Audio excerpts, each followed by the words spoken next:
What up, YouTube? It's Mizra's Company. In this video, let's talk about the actual massive patch that's coming literally in a couple days by the time you're seeing this video for the 1-year anniversary of Diablo Immortal. Now, we knew that with the previous patch we got a couple days ago, like last week, was kind of meh. This one is massive. By far the biggest patch that we've ever gotten, and Diablo Immortal is literally changing forever. Anything that we have wanted, or at least that I have wanted, is either being tested or coming to the game. I could not be happier or more excited for this new patch. Let's get straight into it because this is massive.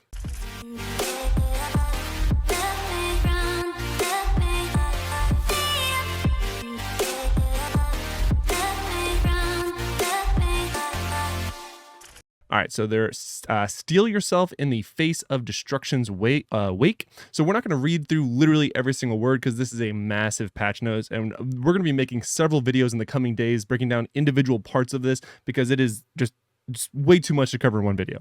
So moving on, biggest thing you need to know here is that there are going to be 4 new servers. So the one for the English server in Europe, German server in Europe, Polish server in Europe, and then a Chinese server in East Asia. This is phenomenal. This is really, really great. That means more and more people are going to be playing the game, which is awesome. The actual update will be coming June 14th from 5 p.m. to 7 p.m. PDT. And then, you know, what the other time for everyone else.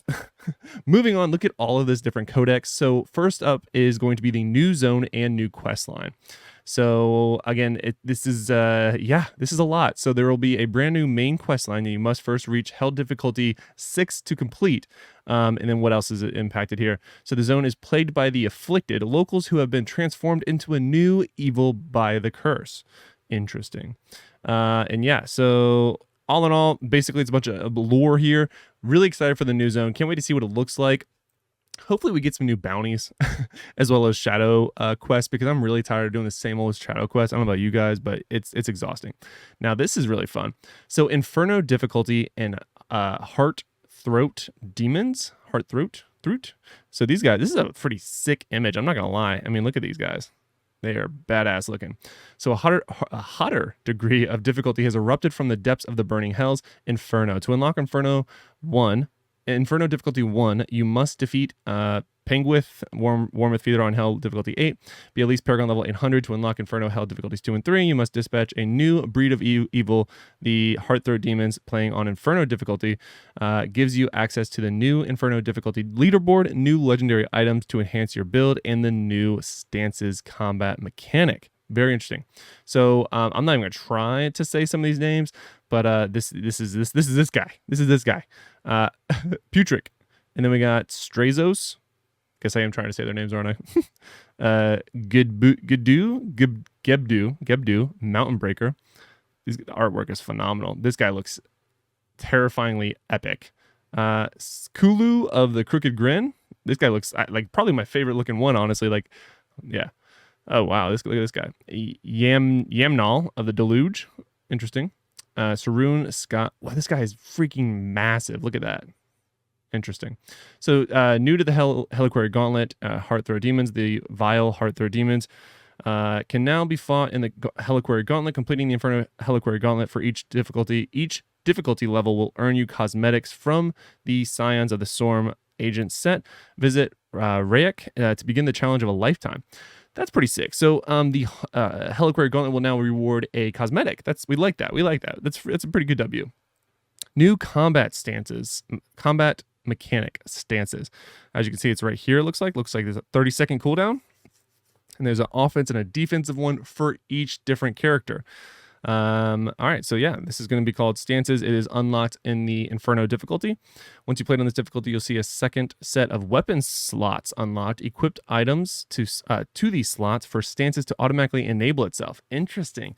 The additional slots can have gems socketed into them to further enhance your character's power. Wow. Okay, so massive 5-head. Start working on your legendary gems now, so you have at least 2 backups, regardless of how what they are. That's really, really cool. And then you're also going to want to make sure that you have a main hand and an offhand. Does it say? Just sets of weapon slots. Second set of weapon slots. So it's fair to assume main hand, offhand. That way you can equip them, because it doesn't sound like it necessarily has to be a new legendary essence, because you do need like the physical item to be able to upgrade or switch the essences. So that's pretty cool. And then I wonder how that will impact the essence system if you can also essence those based off the different. Yeah, I mean, there's so many different builds you could have now. Oh my god, I'm going to have to redo all my builds. Can't wait. Now that you've got the right equipment, it's time to teach.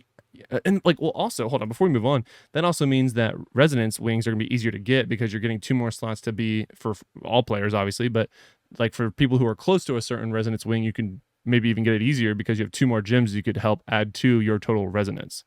Pretty sick. Interesting. I like that. It's time to teach you how to use your stances. All classes have both an offensive defensive stance. They provide a unique passive bonus, okay, that further profile proficiencies of your class and can be shifted between every 30 seconds. Makes sense. While in combat, that's also good to know. Upon switching stances and passive bonuses will be thrice, okay, as strong for the first 3 seconds, allowing you to immediately reap the benefits of your offensive or defensive stance. So this is going to be the breakdown of the offensive and defensive stances for each classes. I'm not going to break down these individually because, like I said, we have a lot of content to cover in this video, but that is pretty sick. All right, so there are a few additional things to note about stances. While 4 weapons are equipped, all legendary gems, legendary item affixes, and attributes will be active. Oh, what? This last part right here? So that means if you have... you can basically have 2 different main hand legendary essences slotted at the same time. That's freaking crazy. As well as your offhand. So yeah, these builds are about to be nutty. And then the overall combat rating you're about to get from just 2 additional items equipped and 2 legendary gems is going to be insane. Offensive bonuses of equipped weapons are reduced to 60% power while in the defensive stance. Okay, I guess that makes sense. Sure. You may only equip 1 legendary item that affects each skill while stances are active. You may only... Hold on, what? You may only equip 1 legendary item that affects each skill while stances are active. Interesting. So that's... Wow. So does that mean like some of the builds where you have... Like for my monk, for example, where I have like 3 different legendary essences that are all impacting the same skill... Now you can't do that? That'll be interesting to see what that clarification, like what this actually plays out to when the game comes out, or like when this update comes. Stances inject another layer of variety into the moment-to-moment combat of Diablo Immortal. We are excited to expand in the ways in which players can react to whatever hell throws their way and seeing our community take their builds to new heights. Literally all new builds. Can't wait to redo all the videos. All the videos are being changed. 3 new legendary gems. All right. So the 3 new legendary gems have joined the lineup. Equipment, experiment with these gems to discover their synergies and make your character's build blaze like the flames of Burning Hell. The below values of each gem reflect their power at rank 10, obviously. So we got a 1-star gem. So this is going to be something echo, exhidrant echo. Your block chance is increased by 30% for 6 seconds when you receive a critical hit. Cannot occur more often than once every 20 seconds during the effect. Damage received when blocking is reduced by 12%. It's kind of meh. I mean, it's a defensive gem, which, I mean, we need more defensive gems. I do agree with that, but it's kind of meh in general. And it's a 1-star gem, so it's not great. But I mean, even for free to play with how many strong 2-star gems, like I wouldn't even recommend this for like most players. So it'll be interesting to see if their like block becomes a more permanent or prominent rather part of the game. Cause currently I don't see anyone really having a need for this. All right. So moving on to Ironbane. The 2-star gem. So your channeling skills have a 10% chance to dissolve enemy armor for 6 seconds, increasing the damage they take by 15%. Cannot occur against the same target more often than once every 20 seconds. The dissolve effect also reduces the movement speed of enemies by 16%.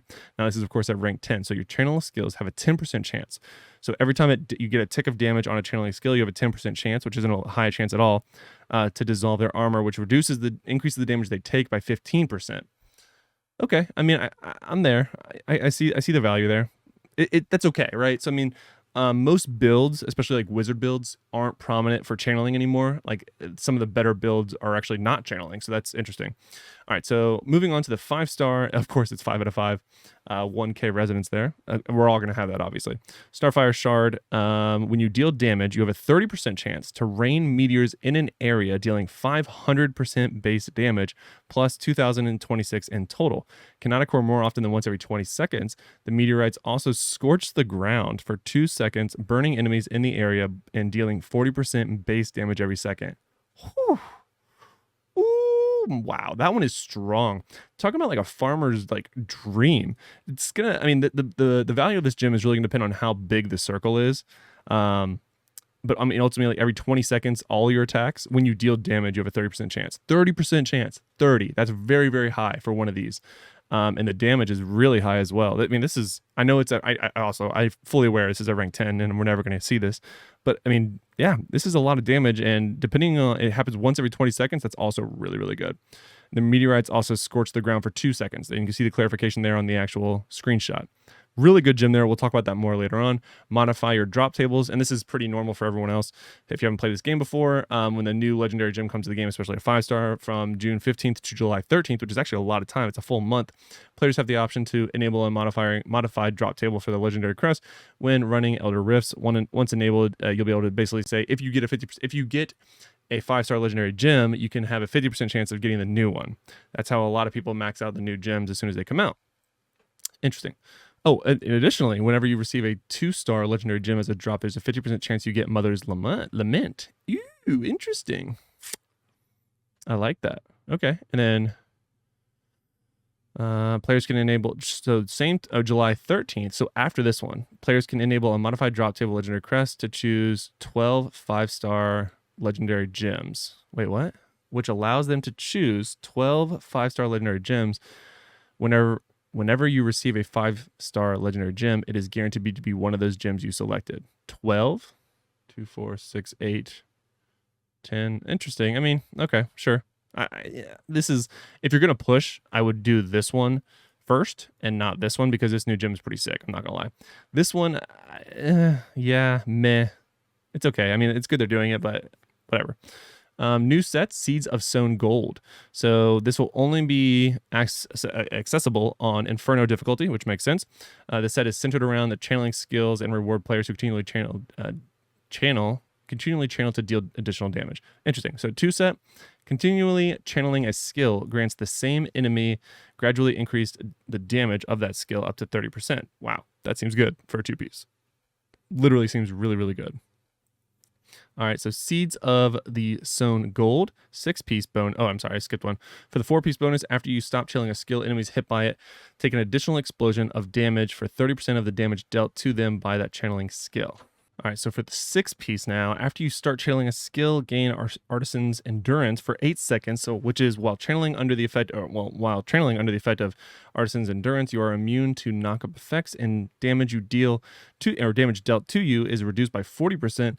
This cannot occur more often than once every 40 seconds. Eek, that 40 seconds is a little, we'll say, steep in order to do something with a 6-piece, so that's a little rough. But it shows you all the different dungeons in which you can collect these, which is pretty cool. Moving on, though, so Justinian's Favor limited time event, which is actually technically going on now. So turn to king. Okay, so each day of June 15th, which, okay, obviously it already, well, no, hasn't started. June 15th to July 13th. Server time, you can embark on Justinian's Favor. Completing 7 tasks will earn you a key. Finishing 3 challenges and logging in once during the event duration will earn you 1 additional key. Interesting. Okay, makes sense. Use all 3 of your keys to unlock the chest in the events menu, and you'll receive these rewards for your bravery, which is going to include 3 legendary crests. Wow. 7 rare crests, 3 random 1-star legendary gems. The 3 legendary crests is probably the most that I think we've ever gotten for free, so that's a pretty good event in my book. Now we're going to cover this in another video because this is going to be so epic, and I cannot wait for this. I'm going to be playing this literally nonstop. So Conqueror limited time PvP event. So basically what this is saying is that from June 16th to June 28th, so not that long, about 2 weeks, players can enter a Conqueror PvP match using their own build or select a pre-constructed character build for their class. Each match contains multiple strongholds that must be captured by your team. The first team to earn 1,500 points by holding strongholds basically, this is like King of the Hill-ish, where like there's multiple hills, you get points the longer you hold them, and you try to, yeah, you get the idea. All right, so moving on. The first team to earn 1,500 points by holding strongholds shall emerge victorious. Through participating in these events, you can complete complete daily and challenge tasks to earn a random reward such as legendary items, set items, and more. Only fair contest is allowed in the fighting pit. Here are the rules of engagement. All characters are set to level 60. The rank of legendary gear and set gear is set to level 1. The rank of all legendary gems is set to 10, but the integrity of the fighting pits is also maintained by disabling all bonuses from resonance, combat rating, clans, warbands, normal gems, charms, heraldric legacy, and stances. So basically nothing counts at all, and you get to like go into a PvP that's literally free to play friendly, and we actually get to see which class is the strongest. I cannot wait for this. Now, a lot of us have been talking about this for a long time. If you want to see this become a full-time thing or a long-term event or an event that we see more frequently, you're going to want to spam this as much as possible, because Blizzard is known for testing the waters even when people ask for it. And you're going to want to make sure that you play this as much as possible, because they're going to be watching how much people are playing this event. And I, for one, will be playing a lot of it. And it's cool that we can try different builds in this mold too. That'll be really, really fun. Can't wait to try that. So moving on. So Proving of the Rift limited time event. Overcome the horrors encountered in the challenge rifts just became a little more fruitful. Each week from June 26th to July 24th, a full month roughly, players can earn Proving the Rift rewards by completing challenge rifts and placing on the event's leaderboard. Okay, so not a free-to-play friendly event. The leaderboard placement will refresh each week, affording new players the opportunity to cement their name among Sanctuary's finest. The Proving of the Rift is your opportunity to cosmetics. Oh, we can earn cosmetics. Interesting. They are swell of cosmetic energy that move with your character for a limited time. Oh, dang it, for a limited time. See, now I'm okay with like the limited time, like picture frames or whatever you want to call it, but a limited time cosmetic, that sounds rough. So weeks 1 and 3 will reward players with the Arcane Nimbus cosmetic, okay, whereas players can earn the Indigenous Nimbus cosmetic from weeks 2 and 4.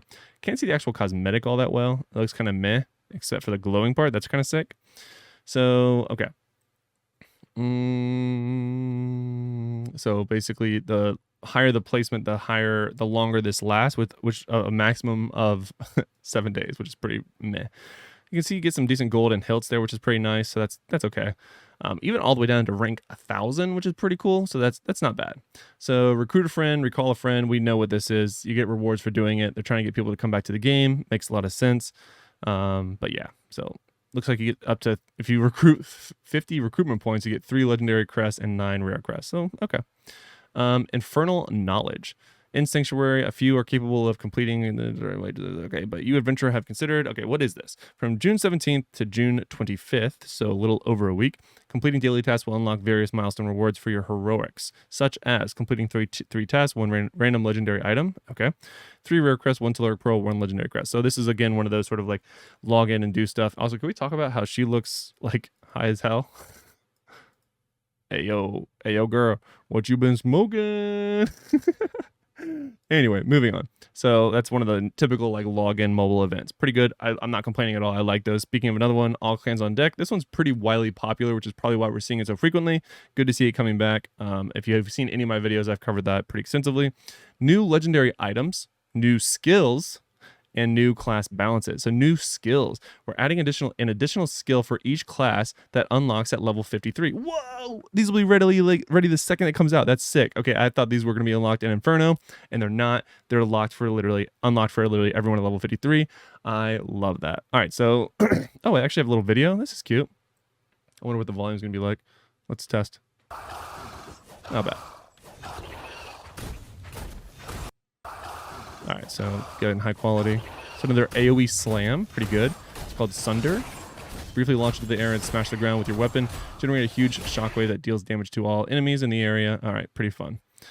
All right, so Crusader, Fist of the Heavens, 7-second cooldown damage. Let's see what it looks like. Hold on, we stayed in the... All right, whatever, that's fine. What did it do? Oh, it's that quick little AoE that happened with the lightning. That's pretty cool. I like that. Demon Hunter, Shadow Sight, 24-second cooldown. Immediately reveal all bosses, treasure goblins, elite monsters, and enemy players within 90 yards of you in the minimap. Increase the movement speed of yourself and nearby allies by 20% for 12 seconds. All right. 90 yards. It'll be interesting to see just how far 90 yards is, because I feel like it's not too crazy. But I don't know. I mean, honestly, I feel like Demon Hunter kind of lost it. Got an L on this one, but that's just me. Monk, Breath of Heaven, 12-second cooldown buff, immediately restore life and grant 60% increased movement speed to yourself and all nearby allies. Using Breath of Heaven on the same target within 9 seconds reduces the healing amount by 50%. So quick little heal. Boom. Okay, so it's that little buff. That's not bad. I mean, the Demon Hunter could use some additional like adjustments, if you will, when it comes to like healing, so that makes them more flexible, but it also grants a 60% movement speed. I'd be curious to see how long that lasts. Necromancer, borrowed time, 30 seconds buff, grant yourself or an ally borrowed time for 8 seconds. If the target takes fatal damage during this borrowed time, they will be resurrected at full life, but with a curse. The curse will drain 5% of the target's maximum life every second and last for a maximum of 16 seconds. The curse can be removed sooner if the target kills an enemy or assists in killing an enemy. Borrowed time will be automatically used on you when you take fatal damage if it is not on cooldown. Wow. Necromancer basically just got a OP thing for PvP. That's literally sick. So you take fatal damage. Oh, he res an ally. Okay. Oh, he used it on like a... Okay. He used it on his little summonables. Interesting.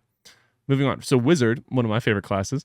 Frostfield, 20-second cooldown. Control. Create a field of gathering Hoarfrost in an area. After a short delay, all enemies in the area will take damage and be frozen in ice for 12 seconds. Good lord. Players will be frozen for a maximum of 4 seconds. Okay, there it is. Enemy that takes damage after being frozen for at least 6 seconds will immediately be unfrozen. That makes sense too. For players, they will be unfrozen if they take any damage after being frozen for at least 2 seconds. Okay, so basically you freeze someone after a short delay, and then if you do damage to them after a little bit of time, they become unfrozen. Not bad. 36 new legendary items. That's a lot of items.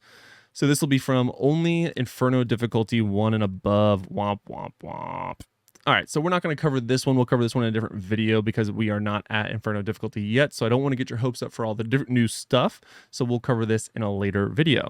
But as you can see, all of them... Oh, I wonder... No, it doesn't say anything about the new one, the new class. That's okay. Moving on. So 3 new Paragon specializations. Oh, I wasn't anticipating that. Apothecary. So boost your life recovery while fighting alongside allies. Meh. All right. So Executioner. Take down weakened enemies with devastating blows. So that could be good for, well, I guess a lot of things like PvP or farming, where like you do more damage to a target when it has less health. Because basically nothing is ever going to be at full health except for like the start of a fight. Could be even good for raids. So like after the initial start of a fight, the more health it drops. And yeah, this could be good for pushing raids. I like that idea.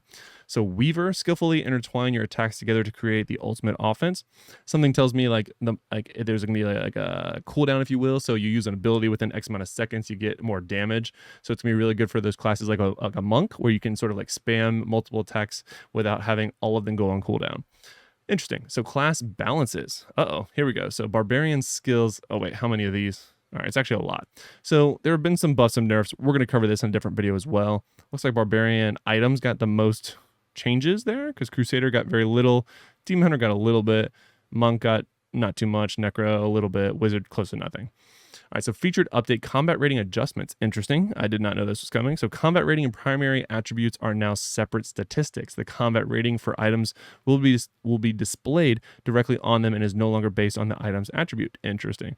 Items that drop will now have greater primary attribute diversity and an increased chance to have a higher combat rating. This is to help players grow their combat rating quickly and introduce more variety in their item choices.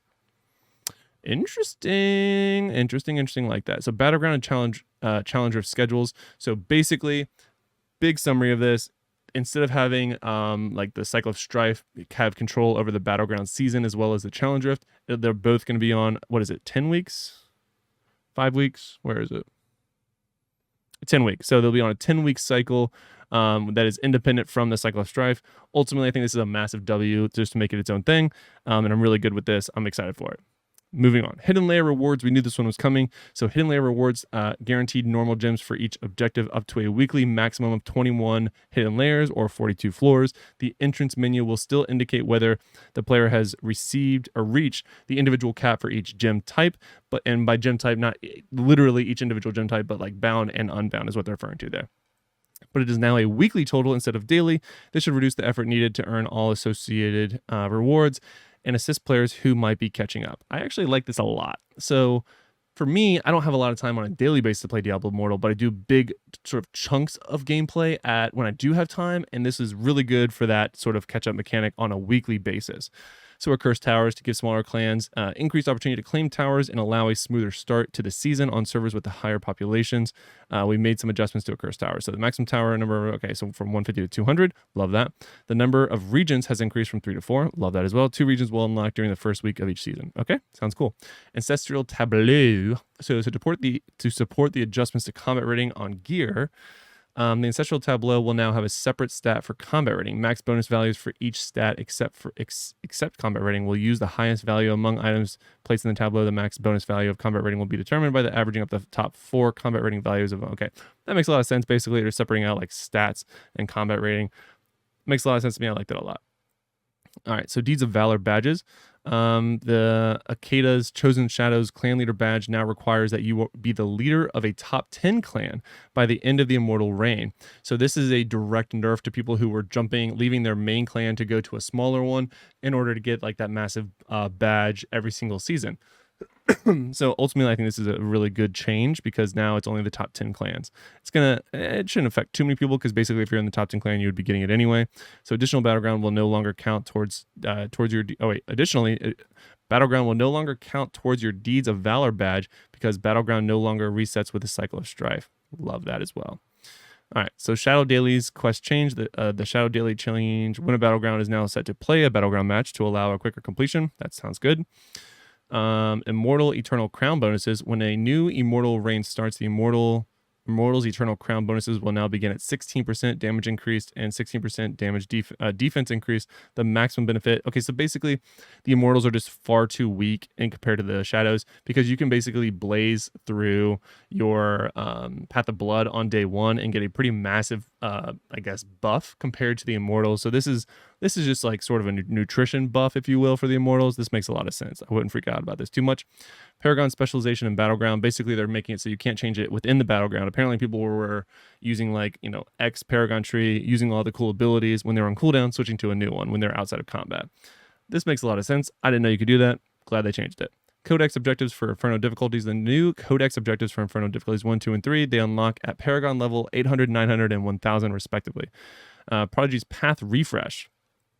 Prodigy's Path 4 will unlock when players reach level 700. Players Prodigy Path 1 will disappear from the menu once players unlock Prodigy's Path 4. This is just to keep it all clean, so it's not just a bunch of tabs at the bottom down there. Players can continue to claim Prodigy's 4 rewards after Paragon level 800 based upon the expected Paragon level if they choose to stop leveling at Paragon level 799. I'm curious if they will allow you, because of like the difference with Inferno difficulty, to allow you to literally not level up anymore. They did that in WoW, so I'm curious if they do that here, where like if you choose to never go to Inferno difficulty, you can literally hold yourself at 799 and never gain additional experience. This could be like a free-to-play way of enjoying the game outside of what the whales are doing, which I totally respect, and I hope that they do that. Hero's Journey, following the maintenance window and the major context all occurring with 1 through 6 will be paused, and a new Hero's Journey will begin. Only chapters 1 through 4 will be available.